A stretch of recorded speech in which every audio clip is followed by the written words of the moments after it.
Angry Birds was one of the most successful games at the beginning of the decade of 2010, breaking download records and being one of the most addictive cell phone games, to such an extent that the classic Snake game was left behind. The success of Angry Birds was such that it made its way to the BlackBerry, managed to reach the Windows Store, Android, iOS, consoles such as PlayStation, and you could even download it on the PSP. However, one aspect that went largely unnoticed by the general public and that few will remember today, unless you are still playing the recent versions of Angry Birds, is that this game has quite a bit of hidden lore out there, or story. The premise is very simple. Everything takes place in Piggy Island, where some green piggies try at all costs to steal their eggs from the birds that also live on the island. Something that, to no one's surprise, made the birds angry, and they decided to launch themselves against the piggies in a suicidal way. Thus, since the end of 2009, we have had several games, comics, animated series, movies, and some other weird experiments where we have closely followed the endless fight for the eggs between the two factions. However, although pigs and birds are always the main characters in these titles, since the first games we have found references to human civilization, ranging from the materials with which the pigs build their structures, to some household appliances and other objects that definitely have more to do with the human species than with endangered birds and radioactive green pigs. Which brings us to the question of today's video: what happened to the humans in Angry Birds? That will be the mystery we'll unravel today in this episode of Lulia. The first thing you should understand is that Angry Birds has a somewhat complex background, but not necessarily because it has a Kingdom Hearts level story, but because of how it was developed. It so happens that the developer studio, Rovio Entertainment, didn't have the slightest fucking idea of what they were doing with Angry Birds, beyond squeezing the franchise like there was no tomorrow. You see, Rovio nearly went bankrupt a couple of times before launching Angry Birds, and just at the beginning of the year 2010, when it looked like the end was inevitable, they managed to make the most unlikely comeback with the success of the Suicide Bird game. After seeing that they had found the goose that laid the golden egg, almost literally, they were creative enough to, year after year, find new ways to print banknotes with the Angry Birds brand. But their level of creativity was not enough to give a real continuity to the franchise, because each game they released was far away from what was told in the original story, creating inconsistencies and clashes with what was already established in the first versions of this video game. Finally, in the year 2022, after releasing several hits and also a lot of failed games, Rovio officially announced the Angryverse, along with the image you are seeing on the screen, where they confirmed that this franchise has its own multiverse, to give an explanation to the inconsistencies of the series, arguing that there are different universes, the most known being the classic one, that is the original one, the superhero-style universe called Super Angry Birds, and of course, the one of the movie, which in itself was very obvious that it was set in another timeline. Of course, there are many other universes, but they are not considered as relevant to this topic, and according to Uncle Rovio, the idea behind this multiverse is to work together with the community to find the Easter eggs that link all these stories. In other words, even they don't know how to fix this mess, and they want the community itself to be in charge of bringing order to the lore of this franchise, so it's lucky for Rovio that we got to make this video. All this context is very important for you to understand that any answer I can give you about the subject is not the last word. I mean, even if we have better arguments than Rovio, in the comments there may be people more versed in the lore of this universe and give us a supreme logical explanation, which will be changed in the next game when Rovio arrives and announces that there has always been a hidden human civilization on the island that never crossed paths with the birds or the pigs. Having made this important clarification, it's time to dive into the mystery as such.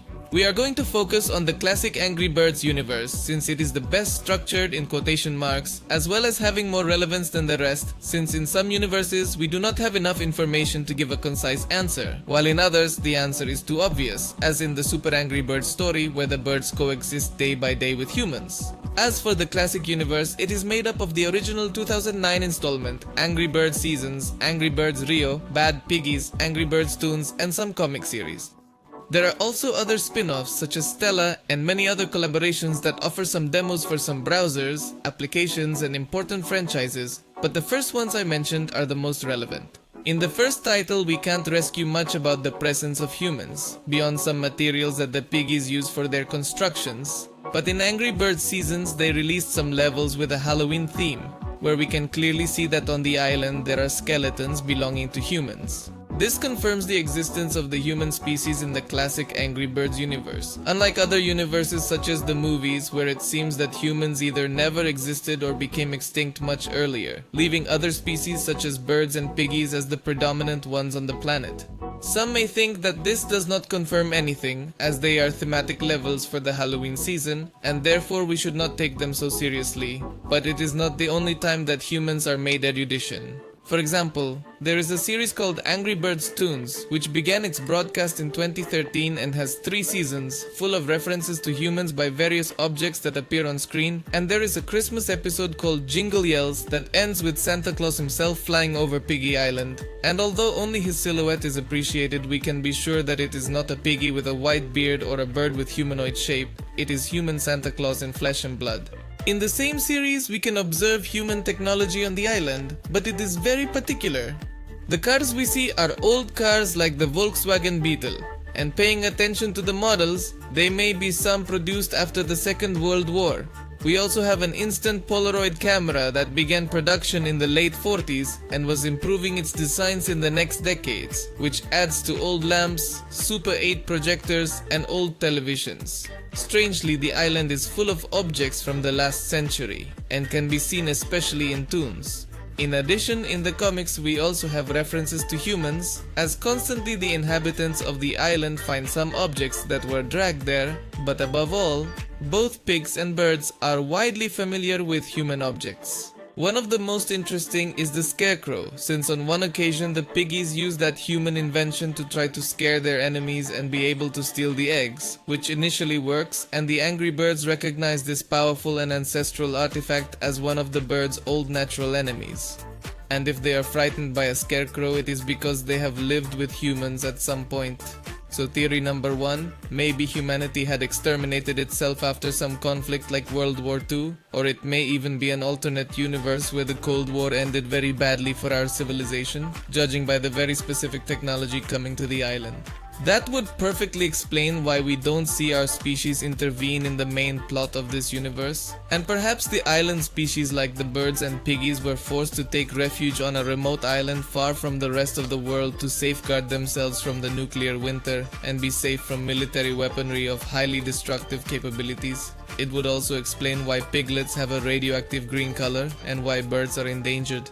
And this is as far as I was going to leave the investigation of this video for the editor's relief, but then I noticed that another major installment of the classic universe, Angry Birds Rio, is still missing. Angry Birds Rio tells a story that is basically the Rio movie but with the Angry Birds as the main characters, which means that humans make a face-to-face appearance in this game and destroys the previous theory. It's basically the plot of the movie. A cockatoo named Nigel discovers that several of the bird species located on Piggy Island are so exotic that there is a substantial bounty on them. This makes Nigel help capture these birds and deliver them to human smugglers who appear off-screen, and later the usual protagonists like Red and company manage to free themselves and a new pitched battle begins, this time against some monkeys, as in the movie. And in the beach volley and carnival objival levels, we see suspiciously radiation-free humans in the level backgrounds. This is especially odd because it recontextualizes everything we've been seeing, and I even thought it was a continuity error on Rovio's part, which wouldn't be unusual when fitting the story of a children's movie with their post-apocalyptic saga. I mean, everything would be fine except for the small problem of all the evidence we've been seeing during the video and the fact that humans haven't made it to the island, only remnants of technology, or at least that's what it seemed to me at first. The fact that everything pertaining to humans is rather old technology seems to suggest rather that the humans who arrived on the island were passengers on ships from the last century, where sea travel was the main mode of travel and air travel was not yet 100% developed. In other words, it is most likely that there were several humans who arrived on Piggy Island by accident, being castaways who never made it back to civilization. And this is consistent with what was said in one of the first official Angry Birds guides, where it is specified that this island is located in an unknown place, a remote place that you won't be able to find on any map. Or at least, that's how it used to be in the beginning, as everyone who got lost on the island could never escape. It was something like the Bermuda Triangle but with little green piggies. We can even assume that in the current era some human groups have tried to map the island or extract some exotic specimens, but have failed miserably. which would explain why only smugglers have an interest and a very concise description of the species that can only be found inside the island, since all other types of incursions have been stopped due to the large number of missing people, and only criminals are left. This whole situation of a lost island that only attracts castaways or shipwrecks in the classic universe also gives way to Robio's decision to put humans in other dimensions, as cameos or supporting roles that go more under the table, which usually doesn't work out very well because they are extremely weird, awkward experiments and take away everything special about the franchise, as with Angry Birds Legends. So I hope you liked this video, like it if you did, subscribe for more videos like this, and see you in the next video. Bye!